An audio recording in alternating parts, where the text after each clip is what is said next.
Hello, and welcome to Entirely English, where we are reaching the end of our Naval Idioms alphabetical journey. Before we get into idioms beginning with V, I want to thank Richard Torber for his comment about the Union Jack from our previous video. He is quite right. The Union Jack is not officially the name of the flag at sea anymore. According to Wikipedia, the Flag Institute dismissed the claim in 2013, saying that either the Union flag or the Union Jack were both acceptable. It's interesting that in that Wikipedia article, it continues on using Union flag and Union Jack in the cases we talked about, where the Union Jack was when it was flown at sea and Union flag when it's flown on land. So, as a preference, take your pick. Again, harking back to idioms beginning with U, I had a question from a viewer who asked why it was under. They understood that underway meant progress of the ship or the progress of a task, but why under? And that's an interesting question. Under has two distinct uses in English. One means below, like underwater meaning below the water, which is kind of strange because you're in the water. Underground, meaning below the surface of the ground. Undercooked, meaning below the cooking level you prefer.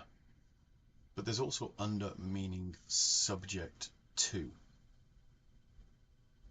So there is an argument that underway came from the Dutch word onderweg, which meant on the way. But I would suggest that under, in this context, comes from the use of this word, meaning subject to. So if you're under somebody's care, it means they have control of your health and your well-being. They are taking care of you. You are subject to what they say, what they do, what they feed you. If you work in a company, you might be called underlings, which means that you are below the people who are senior to you, but not just in status, that they have control of you. You are under them, under their control. So underway meant that the sea, the tide, the winds had control of the ship. It was gone. It was moving away, and there was nothing anybody on shore could do about it. So under meant being controlled by something. If you're having an operation, we would say you are under the knife. Doesn't mean that you're there and the knife is there. It meant that the operation is happening to you. In fact, you undergo an operation. It is something you are subject to. You have no control over it. Right, I hope that explains it. It fills up a bit of time because, as I said before, V is a very difficult letter for idioms in general. But there is only one that I could find with regards to the Navy, and it is Virgin Territories.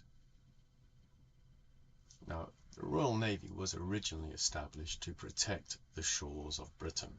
We kept getting invaded by what became France and Spain and the Vikings, and previously we just had merchant ships that the king would commandeer for use for his armies, and it wasn't very effective.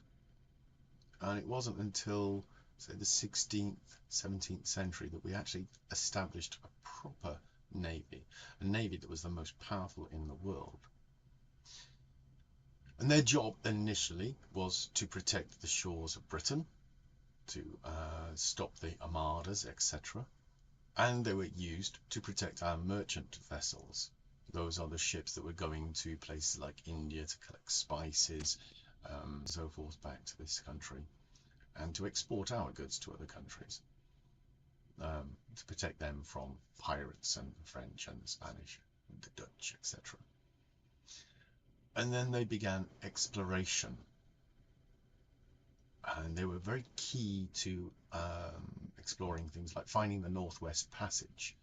They took Charles Darwin to the Galapagos and those sort of things. When they talked about the sea, when you went to a part of the sea that had not been explored before, you've probably seen it on old maps. They put, "Here be dragons." It just means that that area of the sea was unknown, uncharted, and you could get into trouble there. But they also established colonies, for example, the Americas, the North Americas. And when they first went there, they referred to these things as virgin territories. When it came to land, we talked about virgin territories. Virgin meaning they had not been touched before, at least not by us. So, virgin territories were places that we were exploring that were new. And then we take cartographers and they would map them. And we use the phrase today to talk about something that is new for us.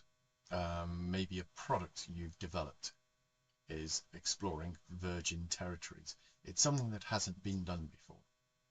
So if you invent a new smartphone, it's not virgin territories, that's already well covered. If you start exploring the possibilities of teleportation, that's virgin territory. It hasn't been done before, it's not been achieved before, as far as we know. So virgin territory is something that's new, that has not been explored or done before.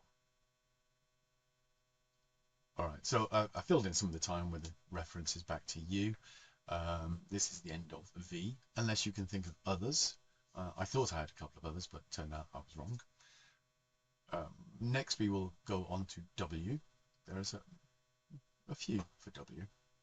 X, Y, and Z are going to be more problematical. Okay, so I hope that was interesting for you. I hope I didn't waffle too much. Any thoughts, any comments, pop them below. Don't forget to like and subscribe, and I hope to see you again soon. Bye-bye now.